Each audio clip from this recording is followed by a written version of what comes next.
Actuellement, le président ukrainien Zelensky a déclaré que la Russie pourrait bientôt lancer une nouvelle invasion via la Biélorussie, ce qui suscite des spéculations selon lesquelles la Russie viserait la capitale ukrainienne, Kiev. Aujourd'hui, nous allons examiner cette question de près. Regardons cela tout de suite. Le président ukrainien Zelensky a déclaré que la Russie tente activement d'impliquer la Biélorussie dans la guerre. Il a aussi averti qu'une nouvelle offensive serait préparée depuis la Biélorussie, comme pendant la guerre en Ukraine, en 2022. Le président Zelensky a déclaré que la Russie envisage d'utiliser la Biélorussie comme base pour attaquer Tchernihiv ou Kiev en Ukraine, ou même des pays membres de l'OTAN. Le président Zelensky a affirmé que l'Ukraine est prête à réagir fermement, et a déjà ordonné à l'armée de renforcer la frontière nord. Le président Zelensky affirme que la Russie veut impliquer la Biélorussie dans la guerre, et qu'une nouvelle invasion pourrait venir de son territoire. Il faudra encore vérifier si les propos du président Zelensky sont exacts, mais il est certain que les mouvements de la Biélorussie sont loin d'être anodins.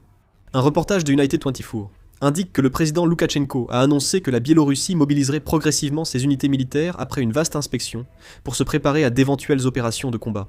Parallèlement, le président Loukachenko a présidé une réunion sur le programme d'armement national de la Biélorussie pour 2026-2030. Les responsables ont aussi abordé les futurs achats militaires et dépenses de défense lors de la réunion. On a aussi remarqué que l'armée biélorusse construisait des positions d'artillerie ou des installations militaires près de la frontière avec l'Ukraine. Plus étrange encore, à la mi-février 2026, un ordre soudain de mobilisation des réservistes a touché l'ouest de la Biélorussie. Selon les témoignages poignants publiés sur les réseaux sociaux, au péril de leur vie, par des habitants locaux qui ont vécu la situation à l'époque, les résidents ayant reçu une convocation de l'autorité militaire ont reçu l'ordre de se présenter immédiatement, sans même disposer de quelques heures de délai.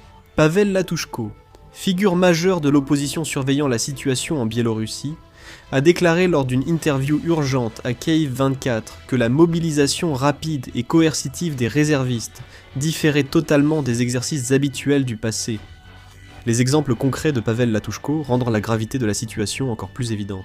Un habitant a reçu une convocation à 22 h, les autorités militaires lui ordonnant de se présenter au centre d'entraînement des réservistes avant 8 h le lendemain.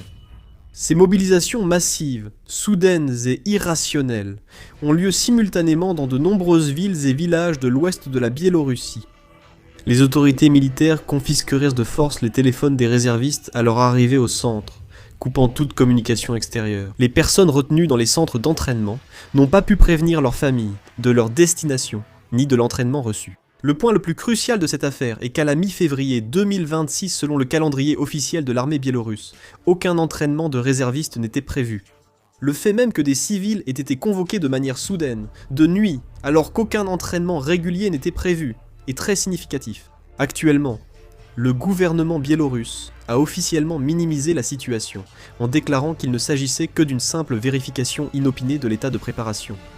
Le ministère de la Défense biélorusse affirme qu'il s'agit d'une simple vérification de la préparation au combat des unités militaires. Cependant, les faits sur le terrain révèlent que la déclaration du gouvernement n'est qu'une tactique de tromperie. Lors de la convocation des personnes concernées, un délai très court de seulement quelques heures leur a été accordé, et aucune explication détaillée n'a été fournie concernant les instructions de déplacement ou le contenu des opérations à venir à ceux qui ont été soudainement appelés. Les agences de renseignement militaires estiment que ces mouvements du gouvernement biélorusse ne se résument pas à un simple exercice inopiné. Des experts militaires suggèrent prudemment que cette mobilisation soudaine pourrait annoncer une mobilisation nationale massive pour lancer une offensive sur le front nord de l'Ukraine et aux frontières de l'OTAN. Certains pensent aussi que les autorités militaires biélorusses testent en temps réel l'efficacité de la conscription forcée et du système logistique militaire en prévoyant une guerre totale. Pourquoi la Russie prend-elle ce risque ? Actuellement, la guerre en Ukraine n'évolue pas en sa faveur. En fait, au cours du seul mois d'avril, l'Ukraine a repris plus de territoire que la Russie n'en a occupé. C'est la première fois en environ 3 ans depuis la contre-offensive ukrainienne de 2023. Pendant 3 ans, l'armée russe avançait, mais la situation s'est maintenant inversée. En avril, l'armée ukrainienne a lancé des offensives sur plusieurs fronts, reprenant environ 40 km² chacun à Zaporijia, Kharkiv et Donetsk. L'Institut américain pour l'étude de la guerre estime que cela a été permis par le blocage de Starlink et l'efficacité des unités robotisées. En février, lorsque les États-Unis ont soudainement bloqué l'utilisation des terminaux Starlink par la Russie, l'armée russe s'est retrouvée brusquement coupée de ses communications. Le problème, c'est que cela a eu lieu en février, Et 3 mois plus tard, les communications ne sont toujours pas rétablies. Les attaques de drones sont aussi devenues limitées. La communication limitée entre les unités a rendu le commandement et le contrôle impossible, au point qu'ils ont demandé d'anciens talkies-walkies. Il existe quelques exemples à ce sujet. Il paraît qu'il y a eu plusieurs cas de combat entre 5 soldats russes près de Kupiansk. En plus de cela, il y a des rapports selon lesquels le système de guerre électronique russe interfère involontairement avec les communications de ses propres talkies-walkies, ce qui aggrave encore la situation, lorsqu'ils essaient de mettre en place un nouveau système de communication. En outre, le gouvernement russe a ralenti Telegram, compliquant le partage d'informations sur les opérations et la situation locale, ce qui pénalise les unités de première ligne. On estime qu'il faudrait plus de 30 ans à l'armée russe pour occuper tout le Donbass dans ces conditions. On voit une nette différence entre la Russie et l'Ukraine. L'armée ukrainienne utilise des drones et robots, mais la structure fait que la Russie finira toujours par gagner, même avec des pertes répétées. Pour limiter ces pertes, il faut recourir au système sans pilote. L'armée ukrainienne, touchée par une grave pénurie de personnel, utilise donc des équipements sans pilote. L'Ukraine emploie des unités blindées mixtes, associant véhicules habités et non habités. Ils attaquent en déployant simultanément un char, un petit véhicule blindé sans pilote pour l'escorter et des drones, comme s'ils travaillèrent dans un cybercafé. Ils utilisent des joysticks pour attaquer les forces russes avec des drones. De plus, des entreprises civiles de défense aérienne exploitent des tourelles anti-aériennes en milieu urbain, et celles-ci sont également sans pilote. Les opérations sont donc menées depuis des centres de commandement et de contrôle similaires à des cybercafés.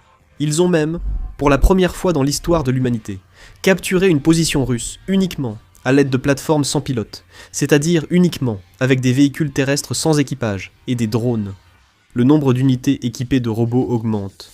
Ils servent dans de nombreux domaines, des missions logistiques, comme l'approvisionnement en munitions et l'évacuation des blessés au combat direct. En particulier, à la fin de l'année 2025 seules, 67 unités militaires utilisaient des robots. Mais en mars 2026, ce nombre est passé à 167, soit une augmentation de 100 unités. De plus, à l'été 2025, ils ont même capturé des prisonniers russes en utilisant des robots sans pilote, ce qui était une première dans l'histoire de l'humanité. L'armée ukrainienne a utilisé des robots contrôlés à distance depuis une zone sécurisée située à plusieurs dizaines de kilomètres, pour attaquer les positions russes, poussant des soldats russes démoralisés à se rendre. C'est à ce moment que la forme de guerre que nous pensions réserver à un avenir très lointain est devenue réalité.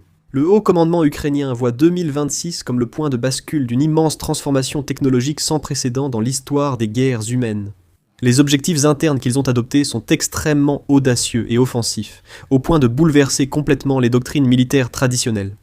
L'essentiel de ce plan redoutable consiste à remplacer d'un coup, sur la ligne de front, un tiers de l'ensemble des forces d'infanterie combattant au prix de leur sang, par des drones seuls et des systèmes robotiques terrestres autonomes.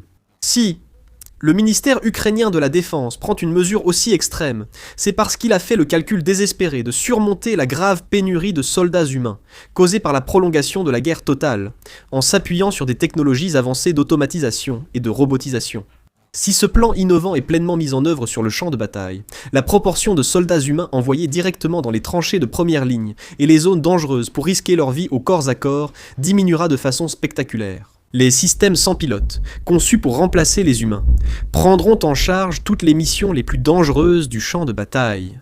Depuis les missions de reconnaissance de précision pour surveiller en temps réel les mouvements de l'ennemi, jusqu'aux opérations de percée de positions fortifiées et aux missions de soutien par armes lourdes pour fournir une puissance de feu écrasante aux troupes alliées, les machines remplaceront les humains sur tous les fronts. Même lors des missions les plus dangereuses, comme l'approvisionnement en matériel sur la ligne de front ou l'évacuation d'urgence des blessés, les véhicules terrestres sans pilote et les grands drones assureront entièrement ces tâches. En particulier, le principal élément à retenir de ce plan est le robot terrestre, c'est-à-dire le système de véhicules terrestres sans pilote, qui surmonte les limites des drones aériens. Les drones aériens, largement utilisés jusqu'à présent, étaient soumis à d'énormes contraintes physiques pour maintenir une puissance de feu continue ou transporter de grandes quantités de matériel, en raison des limites de l'autonomie de la batterie et de la charge utile. Les robots terrestres, à chenilles solides et moteurs puissants, restent longtemps en première ligne, assurant une puissance de feu continue, même avec des mitrailleuses lourdes et des missiles anti-chars. Ils peuvent transporter jusqu'à 200 kg d'armes lourdes et de munitions en une seule fois, ce qui leur permet de jouer un rôle décisif dans la maximisation du taux de survie des forces amies lors de combats acharnés de courte durée et de guerres de tranchées. De nombreuses analyses estiment que la Russie cherche à impliquer la Biélorussie dans la guerre et à élargir le conflit pour sortir de cette situation. Cependant, le problème est que la Biélorussie a rejoint la guerre et que la Pologne a déjà déclaré qu'elle attaquerait la Biélorussie, ce qui suscite des inquiétudes quant à la possibilité que la guerre ne prenne une ampleur encore plus grande.